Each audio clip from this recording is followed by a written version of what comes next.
Hey guys, this is OddOneGaming. This is going to be another Raid Shadow Legends video. In today's video, I want to give you a little bit my impression about the new fusion, okay? We do have announced the Easter fusion, I guess, because this weekend is Catholic Easter, so if you're celebrating Easter, happy Easter in advance. Hope you have an amazing weekend with your family, with friends, with all of the loved ones. But I want to talk a little bit about this fusion today, and I want to go through it. But first of all, I want to read. I'm just going to have the image first, if I, professional streamer over here.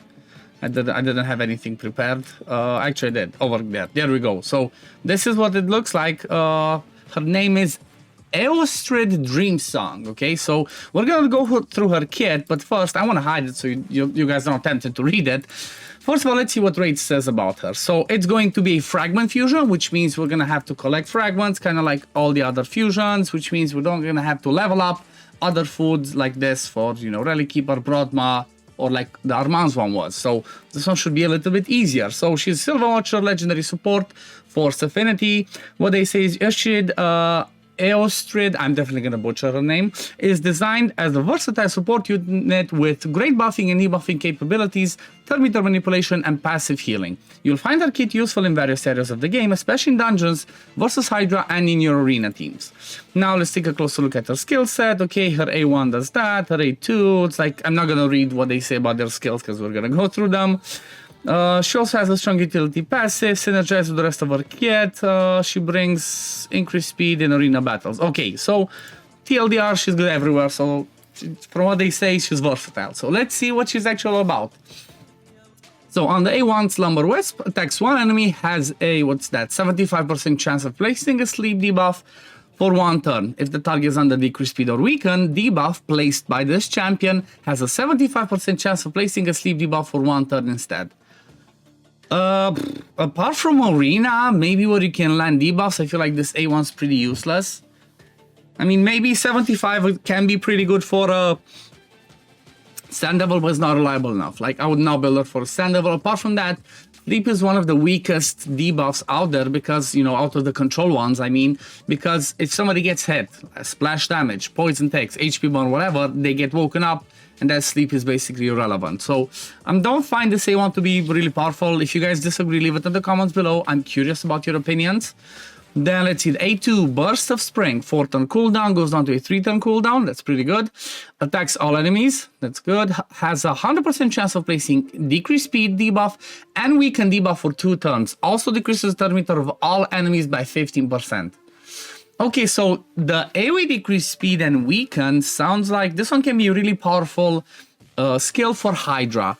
The turn meter part of it, though, again, it's irrelevant. I don't think that's not going to help in Hydra in any way. So having it somebody that has AoE decreased speed and weaken is really good because I don't think there's many champions in the game that do that, if any. Let's have a quick look because now I'm curious, right? Now I am curious. Okay, maybe not on the free-to-play account because I don't have that many. So let's go over here on my account. I'm really curious because, most of the time when you see these types of champions coming out, you're looking at them and be like, okay, do they bring something that is unique or does somebody else bring it?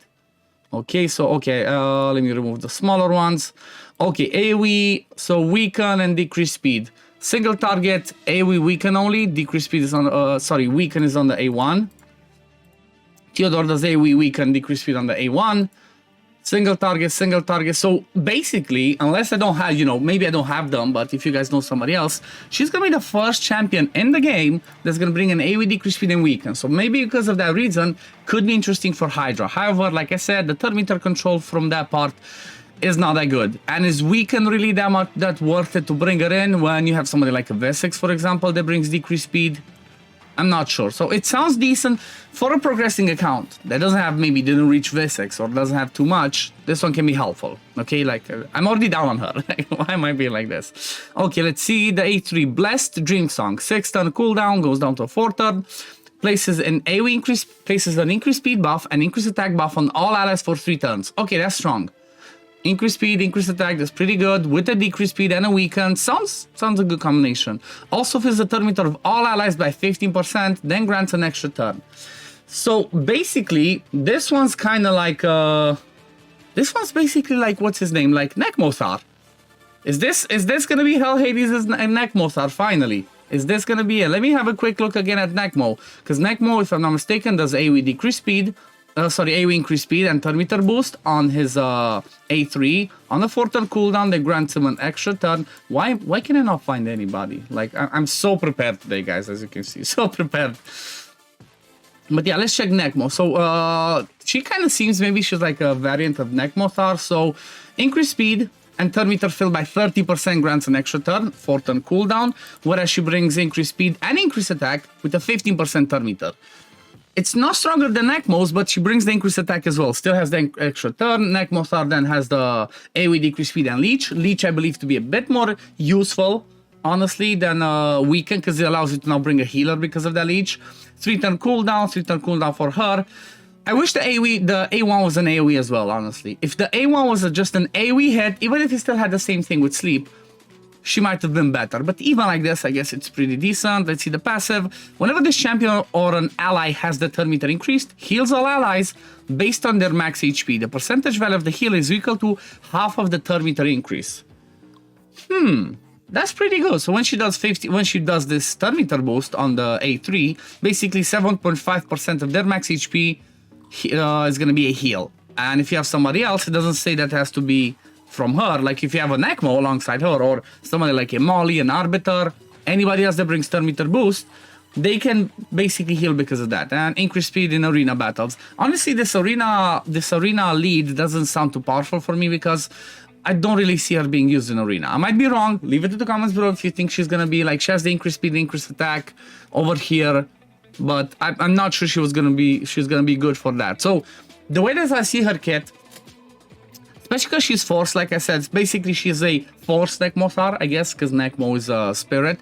However, Nekmoar does bring an AoE decrease attack, so he has that little bit extra compared to her, plus a passive that keeps giving him turn meter and speed in all battles. So I don't know, I'm on the fence with this one, honestly. I feel like she's not necessarily a skip, but she's not the best. For progressing accounts, like for people that don't have fleshed out Hydra rosters, she's gonna be amazing. AoE decrease speed, AoE weaken, increase speed, increase attack, turn meter fill, A1 basically relevant, and interesting passive brings some healing. I don't know, I don't know what to say.